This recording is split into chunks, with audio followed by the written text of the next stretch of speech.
Cricketer ಬಿಕ್ಲು Shiva murder ಕೇಸ್ಗೆ ಸಂಬಂಧಪಟ್ಟಂತೆ big update ಸಿಗ್ತಾ ಇದೆ. ಈಗಾಗಲೇ ದಿನ ಕಳೆದ ಹಾಗೆ ಬಂಧನಕ್ಕೆ ಒಳಪಡ್ತಾ ಇರೋರ ಸಂಖ್ಯೆ ಜಾಸ್ತಿ ಆಗ್ತಾ ಇದೆ. ಒಬ್ಬನ ಕೊಲೆಗೆ ಬರೋಬ್ಬರಿ 20 ನಟೋರಿಯಸ್ಗಳು ಸ್ಕೆಚ್ ಹಾಕಿದ್ರು ಅಂತ. 20 ಜನ ನಟೋರಿಯಸ್ಗಳಿಗೂ ಈತ ವೈರಿಯಾಗಿದ್ದ.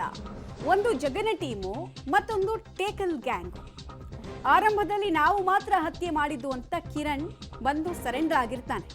5 ಮಂದಿ ಅಷ್ಟೇ ಕೊಲೆ ಮಾಡಿದ್ದು ಅಂತ ಕಿರಣ್ ಹೇಳ್ಕೊಳ್ತಾನೆ. ಆತನ ಟೀಮನ್ನು ಪಟಾಲಮನ ಕರ್ಕೊಂಡು ಬಂದು, ಆದರೆ ಪೊಲೀಸ್ ತನಿಖೆ ವೇಳೆ ಇದು ಕೇವಲ 5 ಜನರ ಕೃತ್ಯ ಅಲ್ಲ, ಈತ ನಾಟಕ ಮಾಡ್ತಾ ಇದ್ದಾನೆ ಅನ್ನೋದು ಗೊತ್ತಾಗುತ್ತೆ. ಹತ್ಯೆಯಲ್ಲಿ ಜಗ್ಗನ ಟೀಮ್ ಮತ್ತು ಆ ಟೇಕಲ್ ಟೀಮ್ ಇರೋದೆಲ್ಲ ಗೊತ್ತಾಗ್ತಾ ಇದೆ.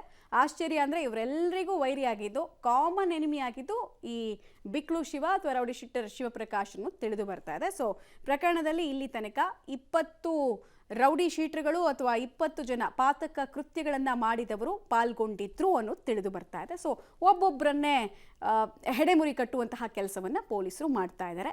ಇಲ್ಲಿ ತನಕ ಆಲ್ಮೋಸ್ಟ್ ಒಂದು 15ಕ್ಕೂ ಹೆಚ್ಚು ಜನರ ಅರೆಸ್ಟ್ ಆಗಿದೆ. ಜಗ್ಗ ಸಿಕ್ಕಿಲ್ಲ. ಆಮೇಲೆ ಭೈರತಿ ಬಸವರಾಜ್ ಅವ್ರದ್ದು 2ನೇ ಸಲ ವಿಚಾರಣೆ ಆಗಿದೆ ಅಷ್ಟೇ. ಹುಡುಗರಿದಾರಲ್ಲ, ಈ ಟೇಕಲ್ ಹುಡುಗರು ಸುಪಾರಿ ಕಿಲ್ಲರ್ಸ್. ಅವ್ರನ್ನ ಕರ್ಕೊಂಡು ಬರ್ತಾನೆ A1 ಜಗ್ಗ. ಆ ಟೀಮನ್ನು ಕರ್ಕೊಂಡು ಬರ್ತಾನೆ. ಜಗ್ಗ ಹೇಳ್ದಂಗೆ ಈ ಕಿರಣ್ ಏನು ಮಾಡ್ತಾನೆ, ಡೀಲ್ ಕುದುರಿಸ್ತಾನೆ. ನೋಡಪ್ಪ, ಇಷ್ಟು ದುಡ್ಡು ಕೊಡ್ತೀವಿ, 5 ಲಕ್ಷ ಏನೋ ಮಾತಾಡಿದ್ರಂತೆ, 5 ಲಕ್ಷ ಕೊಡ್ತೀವಿ, ನೀವು ಮರ್ಡರ್ ಮಾಡಬೇಕು, ಸಪೋರ್ಟ್ ಮಾಡಬೇಕು ಅಂತ ಟೇಕಲ್ನಿಂದ ಹುಡುಗರನ್ನ ಕರೆಸಿ ಹತ್ಯೆ ಮಾಡಿಸಿದ್ದ ಈ ಕಿರಣ್ದೊಂದು ಟೀಮು, ಅವ್ರದ್ದೊಂದು ಟೀಮ್, 2 ಟೀಮು. ಇಲ್ಲಿ ತನಕ ಒಟ್ಟು 16 ಜನರನ್ನ ಬಂಧನ ಮಾಡಿದ್ದಾರೆ.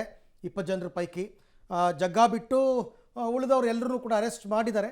ಬಟ್ ಈ ಪ್ರಕರಣದಲ್ಲಿ ದಿನಕ್ಕೊಂದು ಈ ಥರದ ಮಾಹಿತಿಗಳು, ಅಪ್ಡೇಟ್ಸ್ಗಳು ಸಿಗ್ತಾ ಇದೆ. ತನಿಖೆ ನಡೀತಾ ಇರಬೇಕಾದ್ರೆ ಆಗಬೇಕಾಗಿರೋ 2 ಇಂಪಾರ್ಟೆಂಟ್ ಕೆಲಸ. ಒಂದು A1 ಜಗ್ಗನ ಅರೆಸ್ಟ್ ಆಗಬೇಕು, ಜಗದೀಶ್ದು. 2ನೇದು ಭೈರತಿ ಬಸವರಾಜ್ ವಿಚಾರದಲ್ಲಿ ಇವ್ರು ಏನು ತೀರ್ಮಾನ ತಗೋತಾರೆ ಪೊಲೀಸರು ನೋಡಬೇಕು. ಈ ಬಗ್ಗೆ ಮತ್ತಷ್ಟು ಮಾಹಿತಿ ನನ್ನ ಕೊಲಿಗ್ ಉಮೇಶ್ ಅವರಿಂದ ಪಡ್ಕೊಳ್ಳೋಣ. ಉಮೇಶ್, ಈಗ ಇಷ್ಟೆಲ್ಲ 16 ಜನ ಅರೆಸ್ಟ್ ಆಗಿದ್ದಾರೆ ಅಂತಂದಾಗ ವಿಚಾರಣೆ ಮಾಡಿದಾಗ ಅವ್ರು ಒಬ್ಬೊಬ್ಬರು ಒಂದೊಂದು ಕತೆ ಬಾಯಿ ಬಿಡ್ತಾ ಇರ್ತಾರೆ. ಬಟ್ ಈಗ ಈ ಪ್ರಕರಣ ಮುಂದುವರಿಬೇಕು ಅಂತಂದರೆ ಜಗದೀಶ್ ಅರೆಸ್ಟ್ ಆಗಬೇಕು, ಭೈರತಿ ಬಸವರಾಜ್ ವಿಚಾರದಲ್ಲಿ ಪೊಲೀಸರು ಒಂದು ನಿರ್ಧಾರಕ್ಕೆ ಬರಬೇಕು. ಸೊ ಆ ಕೆಲಸ ಯಾವಾಗ ಅಂತ ಪ್ರಶ್ನೆ. ಅರವಿಂದ್, ಈಗ ಪ್ರಕರಣ CIDಗೆ ವರ್ಗಾವಣೆ ಆಗಿರೋದ್ರಿಂದ A1 ಆರೋಪಿ ಆಗಿರುವಂಥ ಜಗದೀಶ್ ಅರೆಸ್ಟ್ ಆಗಬೇಕಾಗುತ್ತೆ. ನಂತರದಲ್ಲಿ ಮಾಜಿ ಸಚಿವ ಭೈರತಿ ಬಸವರಾಜ್ ಅವರ ಪಾತ್ರ ಏನು ಇಲ್ಲಿ ಅನ್ನೋದು ಕೂಡ ತಿಳಿಬೇಕಾಗುತ್ತೆ.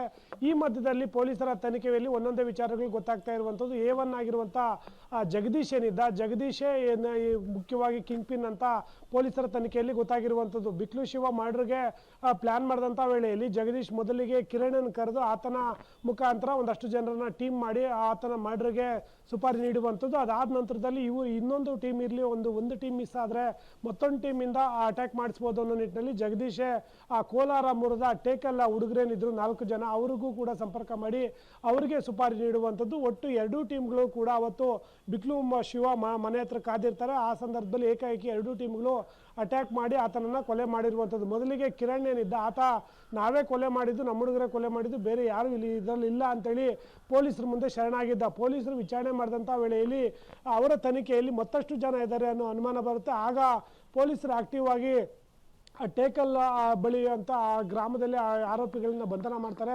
ಬಂಧನ ಮಾಡಿ ಅವ್ರನ್ನ ವಿಚಾರಣೆ ಮಾಡಿದಂಥ ವೇಳೆಯಲ್ಲಿ A1 ಆರೋಪಿಯೇ ಆಗಿದ್ದಂಥ ಜಗದೀಶೇ ಇವರಿಗೆ ಸುಪಾರಿ ನೀಡಿ 2 ಟೀಮ್ಗಳನ್ನು ರೆಡಿ ಮಾಡಿದ್ದ. ಅಂದರೆ ಒಂದು ಟೀಮಿಂದ ಮಿಸ್ ಆದರೆ ಮತ್ತೊಂದು ಟೀಮಿಂದ ಅಟ್ಯಾಕ್ ಮಾಡಿಸುವಂಥ ಪ್ಲ್ಯಾನ್ನಲ್ಲಿ ಜಗದೀಶ್ ಅವ್ರಿಗೂ ಕೂಡ ಸುಪಾರಿ ನೀಡಿದ್ದ ಅನ್ನೋದು ಈಗ ಪೊಲೀಸರ ತನಿಖೆಯಲ್ಲಿ ಗೊತ್ತಾಗಿದೆ. ಒಟ್ಟು ಈಗ 16 ಜನ ಇಲ್ಲಿವರೆಗೂ ಅರೆಸ್ಟ್ ಆಗಿದ್ರೆ. ಎಲ್ಲರ ಮೇಲೂ ಕೂಡ ರೌಡಿ ಶೀಟ್ ತೆಗೆಯೋಕ್ಕೂ ಕೂಡ ಪೊಲೀಸರು ಸಿದ್ಧತೆ ಮಾಡ್ಕೊಂಡಿರುವಂಥದ್ದು. ಇನ್ನು ಜಗದೀಶು, ಆತನ ಜೊತೆಗೆ ಮತ್ತೊಬ್ಬ ವ್ಯಕ್ತಿ, ಇಬ್ಬರು ಮಾತ್ರ ಪರಾರಿಯಾಗಿರೋದ್ರ ಬಗ್ಗೆ ಪೊಲೀಸರಿಗೆ ಮಾಹಿತಿ ಇದೆ.